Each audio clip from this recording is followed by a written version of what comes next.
స్తోత్రం కలుగును గాక. కాబట్టి ఈ దినాల్లో ఎవరైనా అశ్రద్ధ చేస్తే అది శాపానికి కారణమవుతుంది. ఎవరైనా శ్రద్ధ చూపిస్తే అది దీవెనకు కారణమవుతుంది. బైబిల్ చెప్తుంది, యెహోవా కార్యమును అశ్రద్ధ చేయువాడు ఏమవుతారు? శాపగ్రస్తులు అవుతారని ఉంది. మరి అదే దేవుని వాక్యాన్ని మనం అనుసరించి శ్రద్ధగా బ్రతకగలిగితే సంపూర్ణ దీవెన పొందగలుగుతాం. ఓకే, నిద్ర వస్తున్న వాళ్ళందరూ నా వైపు చూడండి ఒకసారి. ఇది నిద్రపోయే సమయం, పట్టబగలు కదా. మరి మందిరానికి వచ్చి మీరు అటు ఇటు చూడడానికి ప్రయత్నించకండి. కళ్ళు మూసుకోవడానికి ఎంత మాత్రం ప్రయత్నం చేయకండి. దేవుని వాక్యాన్ని శ్రద్ధగా వినాలని కోరుతూ ఉన్నాను. ఈరోజు ఒక అంశాన్ని మనం ప్రారంభిస్తున్నాం. దీన్ని కొనసాగించుటకు నేను ఇష్టపడుతున్నాను. ప్రతి క్రైస్తవుడు ఈరోజు ఒక ఉన్నతమైన అనుభవంలోకి రావాలి, ఒక ఉన్నతమైన స్థితిని సంపాదించుకోవాలి. ఆ స్థితి ఏంటో ఈరోజు నేను మీకు జ్ఞాపకం చేయడానికి ఇష్టపడుతున్నాను. లూకా సువార్త 22వ అధ్యాయము 39వ వచనాన్ని చదువుకుందాం. లూకా సువార్త 22వ అధ్యాయము 39వ వచనం. 39వ వచనం చదువుతారా? తరువాత ఆయన బయలుదేరి తన వాడుక చొప్పున ఒలీవల కొండకు వెళ్ళగా శిష్యులను ఆయన వెంట వెళ్ళిరి. దేవునికి స్తోత్రం కలుగును గాక. తరువాత ఆయన బయలుదేరి తన వాడుక చొప్పున ఒలీవ కొండకు వెళ్ళెను. శిష్యులు కూడా తనతో కూడా వెళ్ళారు అని రాయబడి ఉంది. గమనించండి ప్రియులరా, యేసుక్రీస్తు ప్రభు ఆ ప్రభురాత్రి భోజన సంస్కారం ముగించిన తర్వాత ఏం జరగబోతుందో ప్రభుకు బాహాటంగా తెలుసు. మరికొన్ని గంటల్లో ఆయనను బంధిస్తారని, ఆ తర్వాత మరికొన్ని గంటల్లో ఆయనను హింసిస్తారని, ఆ తర్వాత ఆయనను కొరడాలతో బాధిస్తారని, ఆయన తలలో ముళ్ళ కిరీటం పెట్టి వేధిస్తారని, ఆయన ముఖం మీద ఉమ్మి వేస్తారని, ఆయనను కొట్టి ప్రవచించుమని హేళన చేస్తారని, ఆయనను శిక్షించి సిలువను మోయిస్తూ సిలువకు వేస్తారని 100% తెలిసిన యేసయ్య. అందుకే ఆయన శిష్యులతో మాట్లాడుతూ ఒక మాట చెప్పాడు, ఇది నా శరీరం, దీన్ని తినండి, ఇది నా రక్తం, దీన్ని త్రాగండి. నా తండ్రి రాజ్యములో క్రొత్తదిగా మరలా నేను త్రాగు వరకు ఇకను నేను దీన్ని త్రాగను అన్నాడు. సో చివరి బల్లారాధన అనుకోవాలి యేసయ్యకది. జాగ్రత్తగా వినండి. ఇవన్నీ తెలిసిన యేసయ్య ఎక్కడికి వెళ్ళాడు అంటే ఒలీవ కొండకి బయలుదేరి వెళ్ళారు. అది రాత్రి సమయం. రాత్రిపూట మనం ఇళ్లల్లో ఉండడానికి ఇష్టపడతాం. మంచి ప్రాంగణంలో బండవస్తున్న స్థలంలో భద్రంగా ఉండడానికి ఇష్టపడతాం. ఒకవేళ మనల్ని ఎవరైనా కొట్టాలనుకొని వస్తున్నారంటే, చంపాలని వస్తున్నారంటే, మనకేదన్నా ఇబ్బంది కలగబోతుంది అనుకుంటే మనం చాలా కట్టుదిట్టమైన బాధ్యతలు కలిగి, భద్రత కలిగి మనల్ని మనం కాపాడుకోవడానికి ప్రయత్నం చేస్తాం. ఒక మాటలో చెప్పాలంటే బయటికి వెళ్ళడానికి ఎట్టి పరిస్థితుల్లో సాహసం చేయం. కానీ ఇక్కడ బైబిల్లో మనం చూస్తే యేసుక్రీస్తు ప్రభు ఇదంతా తెలిసి ఎక్కడికి వెళ్ళాడంటే ఒలీవ కొండకు వెళ్ళాడు. అది యెరూషలేమునకు తూర్పు వైపున, యెరూషలేమునకు తూర్పు దిక్కున ఉన్నటువంటి ఒలీవ కొండ. దానినే గెత్సెమనే తోట అని కూడా పిలుస్తారు. ఆ ఒలీవ కొండ అనే పేరు దానికి ఎందుకు వచ్చిందంటే ఆ కొండ మీద విస్తారమైన ఒలీవ చెట్లు ఉన్నాయి. ఆ ఒలీవ చెట్లు ఉన్నందువల్ల దానికి ఒలీవ కొండ అని పేరు వచ్చింది. అక్కడే మరి గెత్సెమనే తోట అనే పేరు కూడా ఉంది. ఆ ఒలీవతో అక్కడ ఉన్నటువంటి గానుగ ద్వారా ఒలీవ నూనె తీసే ఆ సందర్భాన్ని కూడా మనం అక్కడ చూడవచ్చు. మరి ఒలీవ కొండకి ఎందుకు వెళ్ళాల్సి వచ్చింది, ఆయన దాన్ని ఎందుకు కోరుకున్నాడు అనే మాటకు వస్తే మీకు ఒక మంచి విషయాన్ని అక్కడ గుర్తు చేస్తాను. అక్కడ బైబిల్లో ఏం రాయబడిందంటే తన వాడుక చొప్పున అని రాస్తుంది అక్కడ. Praise the lord. ఏంటది? వాడుక చొప్పున అంటే ప్రతి ఆదివారం మనం మందిరానికి రావడం వాడుక, ప్రతి ఉదయకాలం లేచి తినడానికి ముందు బ్రష్ చేయడం వాడిక, ప్రతిరోజు కూడా నిద్రపోవడం ఒక వాడిక. అంటే మనకు ఒక అలవాటు అది. ఈరోజు మనం భోజనం చేయాలంటే ఎవరైనా బ్రష్ చేయకుండా భోజనం చేస్తారా? చేయలేరు, అది వాడుక. కాబట్టి యేసుక్రీస్తు ప్రభు ఒలీవల కొండకి ఎందుకు వెళ్ళాడంటే అది వాడుక చొప్పున అని రాయబడి ఉంది అక్కడ. అంటే అనేక సార్లు యేసుక్రీస్తు ప్రభు ఒలీవ కొండకి వెళ్ళిన సందర్భాలు ఆ 3.5 సంవత్సరాల్లో చాలా ఉన్నాయి. ఆయన జీవించిన 3.5 సంవత్సరాల్లో ఎక్కువ సమయము గడిపింది ఎక్కడంటే ఒలీవ కొండ, తర్వాత ప్రజల మధ్య. ఆమెన్. ఈ రెండు ముఖ్యమైన స్థలాలు ఆయనకి. చూడండి, లూకా సువార్తలోనే 12వ అధ్యాయంలో 6వ వచనాన్ని చదువుతారా ఒకసారి? లూకా సువార్త 12వ అధ్యాయంలో 6వ వచనం. 5 పిచ్చుకలు 2 కాసులకు అమ్మబడును కదా. క్షమించండి, 6వ అధ్యాయం 12వ వచనం చదువుతున్నారా? 12వ అధ్యాయంలో 6వ వచనం చదవండి. 12వ అధ్యాయము 6వ వచనం. అర్థం కాలే. లూకా సువార్తలో 6వ అధ్యాయంలో 12వ వచనం చదవండి. కొంచెం 6-12 కాడ అటు ఇటు అయ్యాము. 6వ అధ్యాయంలో 12వ వచనం. ఆ దినముల యందు ఆయన ప్రార్థన చేయుటకు కొండకు వెళ్ళి దేవుని ప్రార్థించుట యందు రాత్రి గడిపెను. ఒక స్తోత్రం చెప్తారా దేవునికి? హల్లెలూయా. ఆ దినముల యందు అంటే ఏ దినముల యందు? యేసుక్రీస్తు ప్రభు సువార్తను ప్రకటిస్తున్న దినములలో, దేవుని రాజ్య సువార్త పల్లెల్లోనూ, పట్టణములలోనూ, గ్రామములలోనూ, పట్టణ వీధుల్లోనూ ఆయన సువార్త ప్రకటిస్తున్న ఆ దినాలలో, ప్రజల మధ్య దేవుని సువార్త ప్రకటిస్తున్న ఆ సమయంలో రాత్రి వేళ ఆయన చేస్తున్న పనేంటో గమనించండి.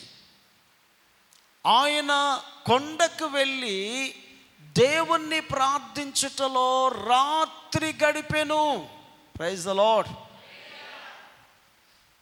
ఒక రాత్రి అంతా కూడా దేవుని సన్నిధిలో గడుపుతున్న అనుభవం.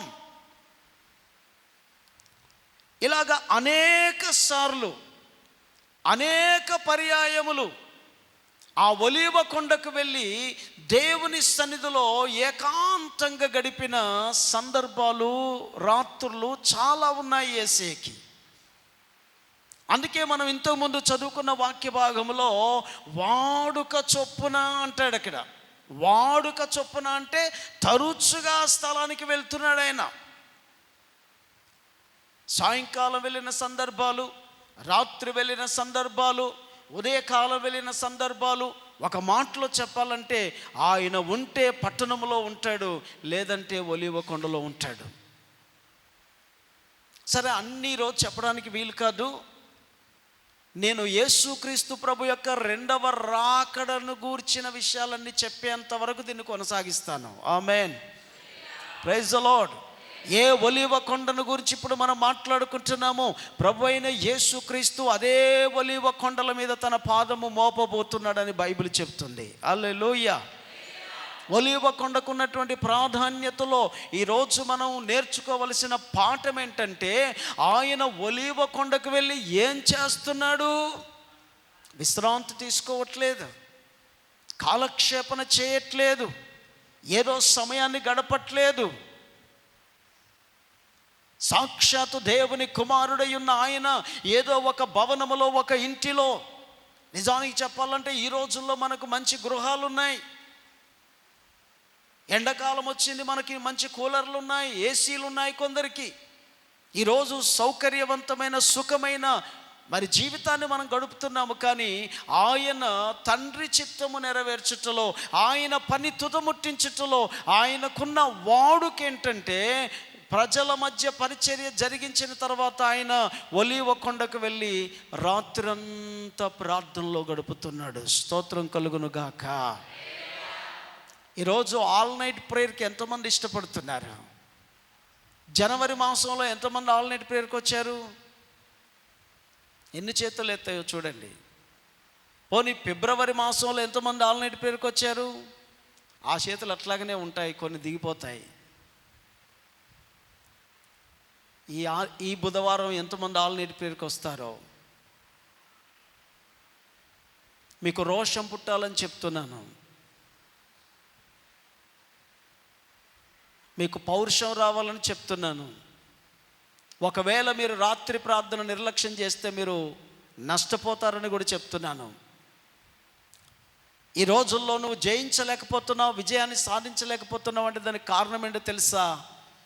బైబిల్ చాలా క్లియర్గా చెప్తుంది. రాత్రి వేళ కలుగు భయముకైనను, చీకటిలో సంచరించు తెగులుకైనను, పగటి వేళ ఎగురు బాణముకైనను, మధ్యాహ్నమందు పాడు చేయి రోగముకైనను నీవు భయపడకుందువు. కానీ ఈనాడు అనేకులు భయపడుతున్నారు, ఈనాడు కలవరపడుతున్నారు. కలలు వస్తే భయం, కనిపించని వాళ్ళు కనిపిస్తే భయం. దానికి కారణం ఏంటంటే, నువ్వు దేవునితో సహవాసం చేయకపోవడమే, ప్రభుతో సహవాసం చేయకపోవడమే. ఆయన ఒలీవ కొండకు వెళ్ళి ప్రార్థన చేయటంలో, తండ్రితో గడపడంలో ఒక రాత్రంతా గడిపాను. అక్కడ బైబిల్లో రాస్తుంది, రాత్రి గడిపాను.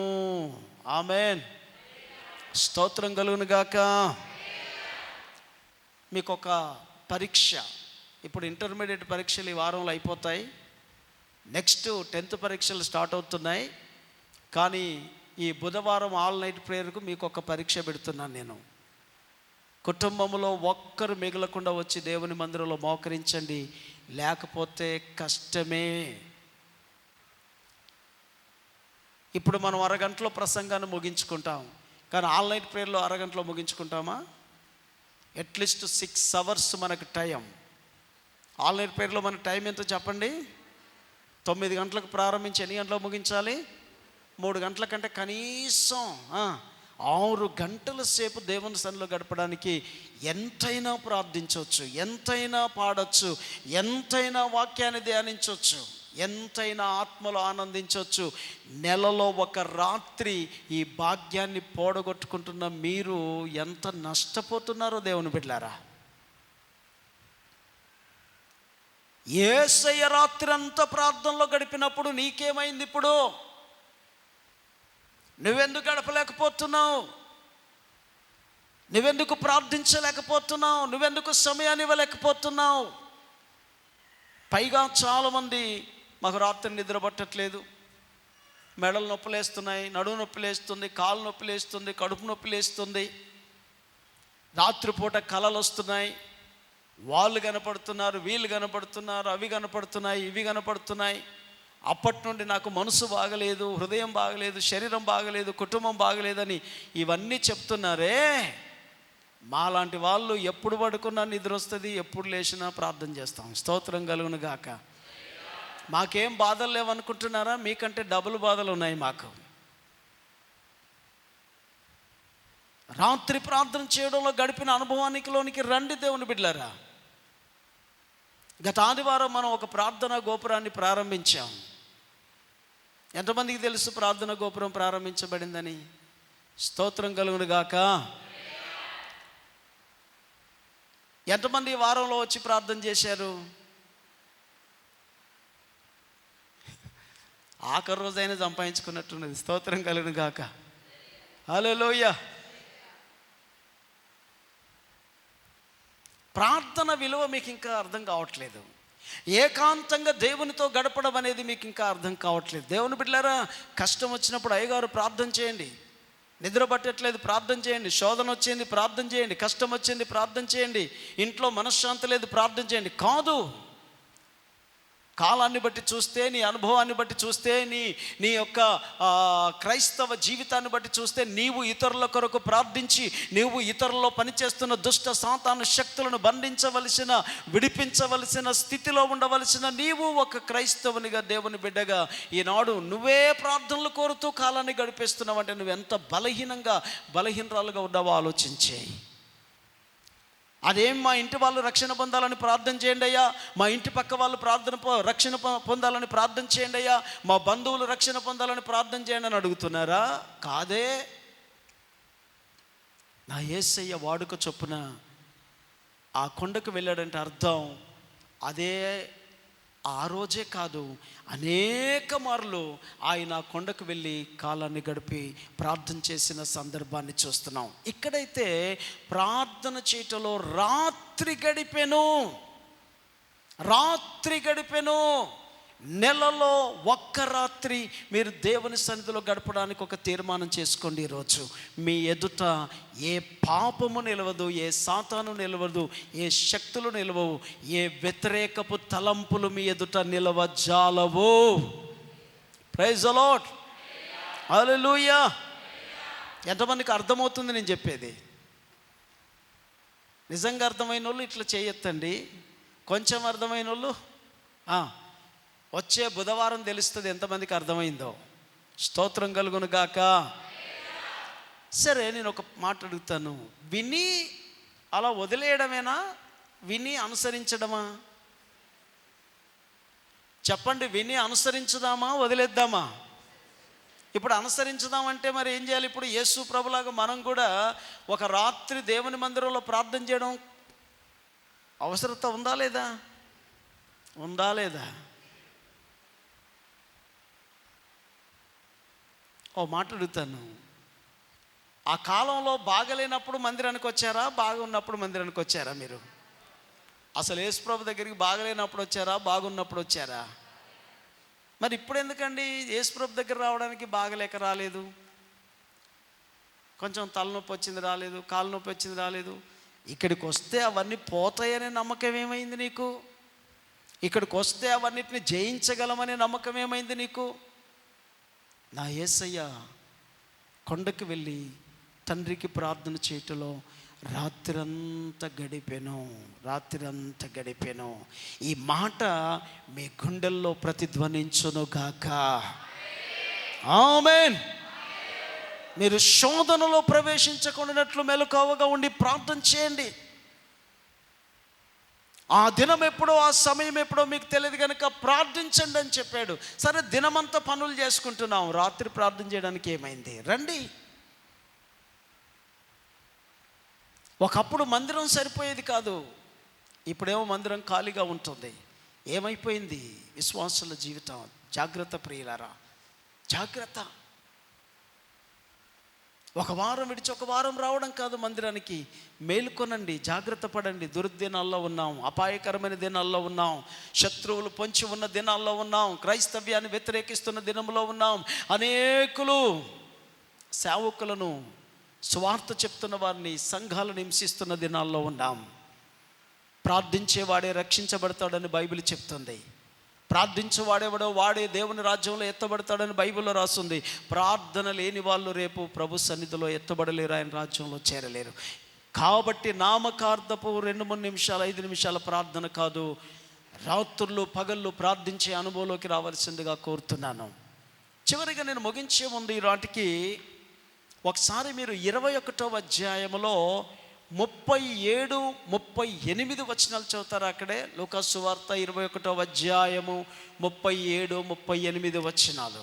ఆయన ప్రతిదినము పగటి యందు దేవాలయములో బోధించుచు రాత్రివేళ ఒలీవ కొండకు వెళ్ళుచు కాలము గడుపుచుండెను. ప్రజలందరూ ఆయన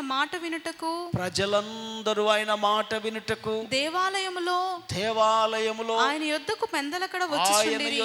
పెందలకడనే వచ్చుచూ ఉండిరి. స్తోత్రం కలుగును గాక. ఇలాంటి ప్రార్థన యోధులను, విజ్ఞాపన కర్తలను దేవుడు లేపును గాక. బైబిల్ ఏం చెప్తుందంటే దేవుని బిడ్డలారా, ఆయన రాత్రి వేళ ఒలీవ కొండకు వెళ్ళుచు అక్కడ కాలాన్ని గడుపుతున్నాడు, అక్కడ సమయాన్ని గడుపుతున్నాడు, అక్కడ ప్రార్థన చేస్తున్నాడు, అక్కడ సేద తీరుస్తున్నాడు ఆయన. సో ఆయన బస స్థలం ఎక్కడ, ఆయన విశ్రాంతి స్థలం ఎక్కడ, ఆయన ప్రార్థన స్థలం ఎక్కడ అంటే ఒలీవ కొండ. అందుకే రాత్రులు ఆయన ఒలీవ కొండలో ఉంటున్నారు, పగలంతా కూడా ఆయన దేవాలయంలోను ప్రజల మధ్యలోను సువార్తను ప్రకటిస్తున్నట్లుగా బైబిల్ చెప్తుంది. స్తోత్రం కలుగును గాక. హల్లెలూయా. ఎంతమందికి అర్థమైంది నేను చెప్పింది? ఏ కొండది? కొంచెం గట్టిగా చెప్పండి. ఏ కొండది? ఆ ఒలీవ కొండకి ఎవరు వెళ్తున్నారు? యేసయ్య వెళ్తున్నారు. పగలు ప్రజల మధ్య పరిచర్య చేస్తున్న ఆయన రాత్రులు మాత్రం ఒలీవ కొండకు వెళ్తున్నాడు, ఒలీవ కొండలో ప్రార్థన చేస్తున్నాడు, ఒలీవ కొండలో కాలాన్ని గడుపుతున్నాడు. ఒకవేళ ఆ ఒలీవ కొండ ఎలాంటి స్థితిలో, ఏ విధంగా నిజంగా ఆయనకు నివాస స్థలమైందో మనకు తెలియదు, కానీ అద్భుతమైనటువంటి ఒక అభిషేకంతో కూడిన, మహిమతో కూడిన ఆ స్థలాన్ని ఆయన ఎంచుకున్నాడు.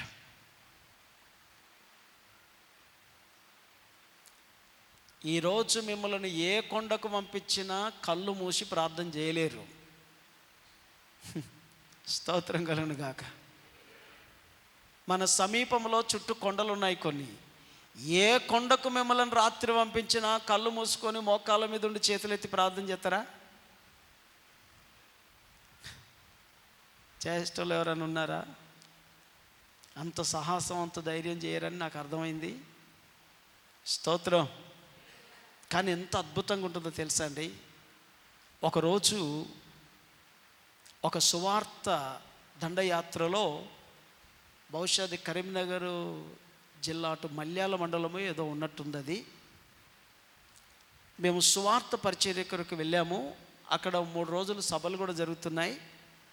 దినమంతా ఊర్లలో మేము సువార్త ప్రకటించాం. ఎండలో ఆ ఊర్లన్నీ తిరిగి సువార్త ప్రకటించిన తర్వాత మాకు భోజనం పెట్టారు. భోజనం పెట్టిన తర్వాత ఆ భోజనం చేస్తుండగా మా ఎదుట ఒక కొండ కనబడింది నాకు. ఆ కొండ కనబడిన తర్వాత, భోజనం చేసిన తర్వాత అందరూ ఆ ఊరంతా తిరిగి అలిసిపోయారు కనుక కాస్త పడుకున్నారు. నాకెందుకో పడుకోబుద్ధి కాలేదు. ఆ భోజనమైన తర్వాత నెమ్మదిగా, అప్పటికే 4 దాటుతుంది, ఆ 4 గంటల తర్వాత నెమ్మదిగా నేను ఆ కొండ మీదకి వెళ్ళిపోయాను. ఒక్కడనే వెళ్ళిపోయాను. ఆ కొండ మీదకి వెళ్ళిపోయి, ఆ కొండ కిందనే ఆ మీటింగ్స్ జరుగుతున్నాయి, ఆ ఊర్లంతా సువార్త ప్రకటించాం. ఆ కొండ మీదకి వెళ్ళిపోయి, ఆ కొండ మీద నేను మోకాళ్ళ మీద ఉండి నా 2 చేతులు పైకెత్తి దేవుని సన్నిధిలో నేను ఆయన్ను స్తుతించడం, ప్రార్థించడం ప్రారంభించాను. ఒక్కసారిగా ఆ గొల్గొత అనే కొండ మీద నా ప్రభు ఏ విధంగా సిలువ వేయబడ్డాడో ఆ సన్నివేశాన్ని నా మనసులో మెదులుతూ ఉంది. ఆ సన్నివేశాన్ని నేను గుర్తు చేసుకుంటూ ఉన్నాను. తర్వాత అనేక సార్లు మోషే సినాయి పర్వతం మీద దేవునితో ఎలా ప్రార్థనలో గడిపి ఉన్నాడో, ఇలా ఈ ఒలీవ కొండ మీద అనేక సార్లు యేసయ్య ఏ విధంగా ప్రార్థనలో గడపగలిగాడో అదంతటిని నేను మనసులోకి తెచ్చుకొని ఆ కొండ మీద నేను మోకాళ్ళ మీద ఉండి నా 2 చేతులు పైకెత్తి దేవుణ్ణి స్తుతిస్తూ ప్రార్థన చేస్తూ ఉన్నాను, స్తుతిస్తూ ప్రార్థన చేస్తూ ఉన్నాను. అప్పటికి నెమ్మదిగా నా కళ్ళు తెరిచేసరికి చీకటి పడుతూ ఉంది. అప్పుడే నెమ్మదిగా చీకటి పడే సమయం అయిపోయింది. ఆ కొండ మీద నుండి నేను నెమ్మదిగా దిగి వచ్చి ఆ మీటింగ్ స్థలానికి వెళ్ళిపోయాను. ఎందుకో ఆ రోజు వాళ్ళకేమనిపించిందో నాకు తెలియదు, బ్రదర్ మీరే వాక్యం చెప్పండి అన్నారు. నాకేం అర్థం కాలేదు. సడన్గా వాళ్ళు చెప్పిన తర్వాత నేను బైక్ తీసుకొని మాట్లాడడం ప్రారంభించాను. నా ప్రసంగం ముగించేలోపు అక్కడ ఏడవని వాళ్ళు, పశ్చాత్తాపడని వాళ్ళు అంటూ లేరు. స్తోత్రం కలుగును గాక. బోరుమని ఏడిచి తమ పాపములను ఒప్పుకొని కన్నీళ్లతో దేవుని వైపు తిరిగిన సందర్భాన్ని నేను ఇప్పటికీ మర్చిపోలేను. మీకు అవకాశం దొరికితే, ఇంకో మాటలో చెప్పాలంటే, నేను సేవకు రాకముందు నేను మరొక సహోదరుడు మా ఇంటి పక్కనే ఉన్న ఒక కొండ మీదకి వెళ్ళి ఉపవాస ప్రార్థన చేస్తున్నాం. ఆ రోజు నేను ఒక 15 నిమిషాలు ఆయనకు వాక్యం చెప్పాను, ఆయన ఒక 15 నిమిషాలు నాకు వాక్యం చెప్పాడు.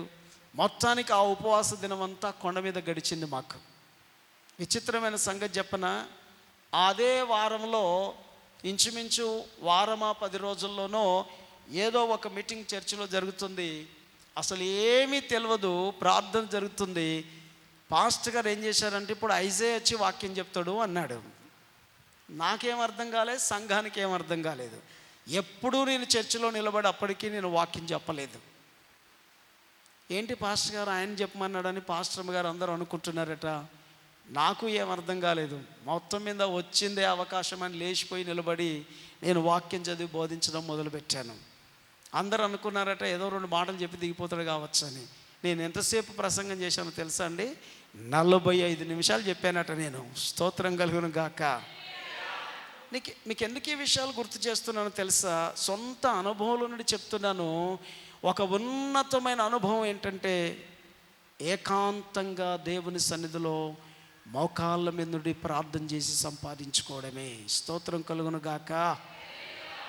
అక్కడ బైబిల్ ఏం చెప్తుందంటే, రాత్రి ఆయన కొండకు వెళ్ళి కాలము గడుపుతున్నాడు, పగలు వచ్చి దేవాలయంలో బోధ చేస్తున్నాడు. పెందలకడనే త్వరగానే ప్రజలందరూ లేచి వాక్యాన్ని వినడానికి వస్తున్నారు. ఇది జరుగునుగాక ఈరోజు భారతదేశంలో. ఆమేన్, ప్రైజ్ ది లార్డ్. ఇలాంటి ప్రార్థన పరులు కావాలి. హల్లెలూయా. ఇలాంటి ఏకాంతంగా దేవుని సన్నిధిలో గడిపే వాళ్ళు కావాలి. ఈ పరిచర్యకు ఆధారం ప్రార్థనే, ఉపవాసమే, మెలకువనే.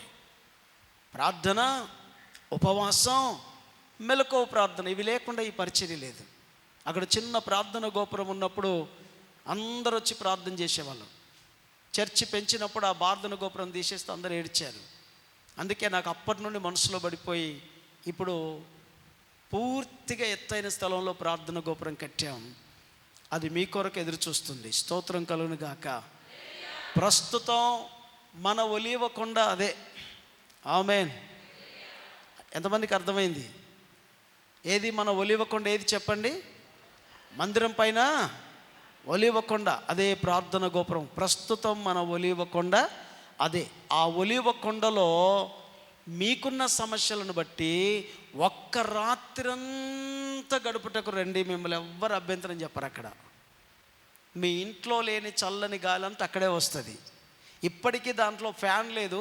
నేను అనేక సార్లు వెళ్ళి అక్కడ ప్రార్థన చేస్తున్నాను, ఏ ఇబ్బంది లేదు. ఆమేన్. ఎందుకు ఫ్యాన్ పెట్టలేదు అంటే డబ్బులు లేక పెట్టలేదు, ఒక మాటలో చెప్పాలంటే. Praise the lord. అన్నీ ఖర్చు అయిపోయాయి. ప్రభు చిత్తమైతే ఈ వారంలో వస్తుంది కావచ్చు. ప్రార్థన ఓపెన్ అయ్యి, ఆ ప్రార్థన గోపురం ఓపెన్ అయింది. నేను సాయంత్రం వెళ్ళి అందులో ప్రార్థన చేస్తున్నాను. అనేక సార్లు ప్రతిరోజు కూడా ఉదయం, మధ్యాహ్నం, సాయంత్రం ఎప్పుడు వీలైతే అప్పుడు వెళ్ళి నేను కొన్ని గంటలు ప్రార్థన చేస్తూ ఉన్నాను. ఇందులో నాకు గురువారం వచ్చేసరికి ఒక సమస్య వచ్చింది.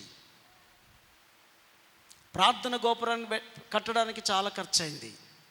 ప్లాస్టింగ్ వర్క్ జరుగుతుంది, చాలా ఖర్చు అయింది. దాదాపుగా ఈరోజు, ఈ ఆదివారం 90,000 రూపాయలు ఈరోజు కట్టాలి.